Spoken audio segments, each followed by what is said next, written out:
Hello everyone, welcome back to my channel Bangali show. আজকে চলে এসেছি আবার একটা নতুন ভিডিও নিয়ে। শ্রাবণ মাস এবং শ্রাবণ মাসের পড়া শিবরাত্রি উভয়ই ভগবান শিবের কাছে খুবই প্রিয়। এই কারণেই শ্রাবণ মাসে যে শিবরাত্রি পড়ে তাকে খুবই বিশেষ বলে মনে করা হয়। এই দিন শিবলিঙ্গে অধিষ্ঠান করেন মহাদেব। চলতি বছর অর্থাৎ 2024 সালে 1431 বঙ্গাব্দে শ্রাবণ মাসে শিবরাত্রির ব্রত কবে পালিত হবে জানবো পূর্ণাঙ্গ সময়সূচি। শ্রাবণ মাসে শিবরাত্রির ব্রতের দিন শিব বাবাকে কখন পূজা করতে হবে, শ্রাবণ মাসে শিবরাত্রির দিন শিব বাবাকে পুজো করার সহজ সরল পদ্ধতি ও মন্ত্র। শিবরাত্রির ব্রতের মতোই শ্রাবণ মাসে এই শিবরাত্রির ব্রতের গুরুত্ব অপরিসীম। এই দিন ভগবান শিবকে পূজা করলে ভক্তের সব ইচ্ছা পূরণ করেন স্বয়ং মহাদেব। ভিডিওটা আমি শুরু করবো, তো তার আগে এখনও যারা আমার চ্যানেলটা সাবস্ক্রাইব করেনি তারা অবশ্যই আমার চ্যানেলটা সাবস্ক্রাইব করে পাশে থাকা নোটিফিকেশন বাটনটা অন করে দাও। তো যখনই আমি ভিডিও আপলোড করবো তখনই তোমাদের কাছে আগে নোটিফিকেশন চলে যাবে। তো চলো ভিডিওটা শুরু করা যাক।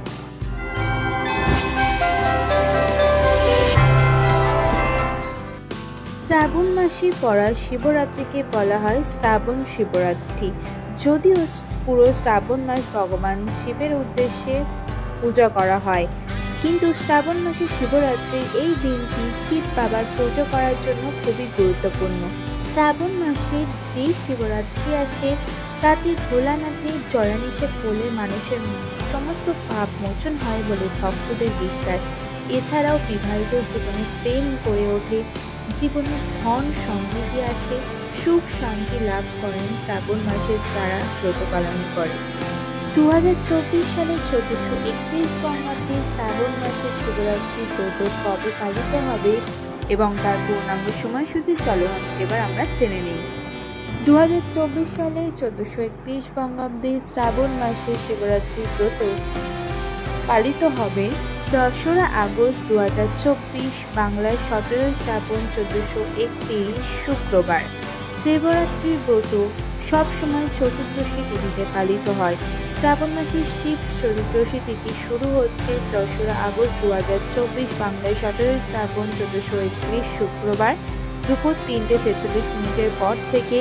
চতুর্দশী তিথি সমাপ্ত হবে 3রা আগস্ট 2024, বাংলায় 18 শ্রাবণ 1431 শনিবার দুপুর 3:42। রাত্রির ব্রত দিন রাত্রে 4 প্রহরে পালিত হয়, সেই জন্য শ্রাবণ মাসের শিবরাত্রির এই পূর্ণ ব্রতটি পালিত হবে 2রা আগস্ট শুক্রবার।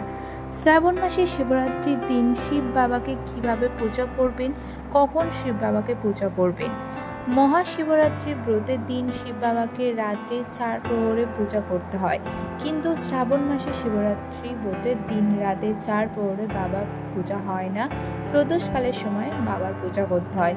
প্রদোষকাল অর্থাৎ সূর্যাস্তের 45 মিনিট আগে এবং সূর্যাস্ত হয়ে যাওয়ার 45 মিনিটের মধ্যে এই সময়টিকে প্রদোষকাল বলা হয়ে থাকে। এই সময় শিব বাবাকে পূজা করতে হয় শ্রাবণ মাসের শিবরাত্রির ব্রতের দিন। সূর্যোদয় থেকে সূর্যাস্ত অবধি ব্রত পালন করতে হয়, সেই সময় ব্রতের ভাত রুটি কিছুই গ্রহণ করতে পারেন না, অর্থাৎ উপবাসে থেকে শ্রাবণ শিবরাত্রি ব্রত পালন করতে হয়। আগের দিন ব্রতীকে অভিসান্ন বা নিরামিষ আহার করতে হবে, রাতের সময় ফলাহার করে ব্রতীকে থাকতে হবে। শ্রাবণ মাসে শিবরাত্রির দিন সকালে উঠে স্নান সেরে শুদ্ধ বস্ত্র পরে শ্রাবণ শিবরাত্রি ব্রতে সংকল্প গ্রহণ করতে হবে। সংকল্প গ্রহণ করার পর সারাদিন উপবাসে থেকে প্রদোষকালের সময় পূজা সম্পন্ন করতে হবে। পূজা সম্পন্ন হয়ে যাওয়ার পর ব্রতী আহার গ্রহণ করতে পারেন, কিন্তু সেই আহার লবণবিহীন অর্থাৎ নুন ছাড়া খাদ্য গ্রহণ করতে হবে। এই সময় দুধ, দই, মিষ্টি, সাবুদানা ইত্যাদি খেতে পারা যায়, চাল ডাল গম এই শ্রাবণ মাসে শিবরাত্রি ব্রত পালন করলে খাওয়া যাবে না। কিভাবে এই পুজো করতে হবে?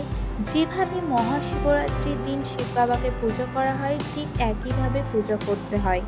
শ্রাবণ মাসের শিবরাত্রি ব্রতের দিন শিব বাবাকে পূজার জন্য কী কী জিনিস লাগবে পঞ্চমৃতের জন্য দুধ, দই, ঘি, মধু, চিনি, গঙ্গার জল, আকন্দ ফুলের মালা, ধুতুরা ফল, ফুল, পৈতে, চন্দন বাটা, আতপ চাল, কলা, ফল, মিষ্টি, বেলপাতা, সিদ্ধি, প্রদীপ, কর্পূর ও ধূপ। এই জিনিসগুলো লাগবে শিব বাবাকে পুজো করার জন্য। সন্ধ্যাবেলার সময় অর্থাৎ প্রদোষকালে শিব বাবাকে পুজো করতে হবে। এই সময় আপনি বাড়িতে বা মন্দিরে গিয়ে পুজো করতে পারেন। আবার প্রথমে বাবার মাথায় গঙ্গা জল দিতে হবে। এরপর পঞ্চামৃত দ্বারা স্নান করাতে হবে। দুধ, দই, ঘি, মধু, চিনি, গঙ্গার জল একসঙ্গে মিশিয়ে বা আলাদাভাবে পঞ্চামৃত অভিষেক করাবেন। এরপর বাবাকে এই নামগুলো উচ্চারণ করতে থাকবে। শ্রী শিবায় নমঃ, শ্রী শঙ্করায় নমঃ, শ্রী মহেশ্বরায় নমঃ, শিবায় নমঃ, শ্রী শঙ্করায় নমঃ, শ্রী মহেশ্বরায় নমঃ, শ্রী শাম্ব সদা নমঃ, শ্রী রুদ্রায় নমঃ, শ্রী পার্বতী পদ্মায় নমঃ, ওম নিম পর্ধায় নমঃ।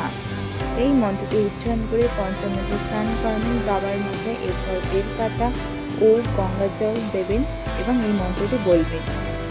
ইদং স্নানায় গঙ্গং ওম পশুপতয়ে নমঃ, এতৎ পত্রং ওম নমঃ শিবায়, ইদং অর্থং ওম নমঃ শিবায়, ইদং আর্চনং ওম শিবায় নমঃ, ইদং স্নানকরং ওম নমঃ শিবায়।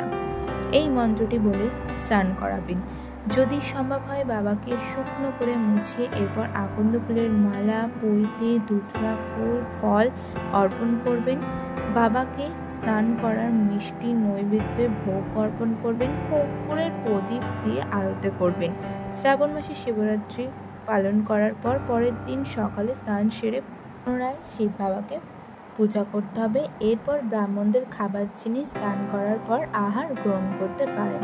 সো ফ্রেন্ডস, ভিডিওটা যদি ভালো লাগে লাইক, কমেন্ট, শেয়ার করতে একদমই ভুলবেন। আর কমেন্টে হর হর মহাদেব লিখে জানাবে। আজকে ভিডিওটা আমি এখানেই শেষ করছি। তোমাদের সঙ্গে আবার একটা অন্য ভিডিওতে দেখা হবে। তো আজকের ভিডিওটা এই পর্যন্ত। বাই।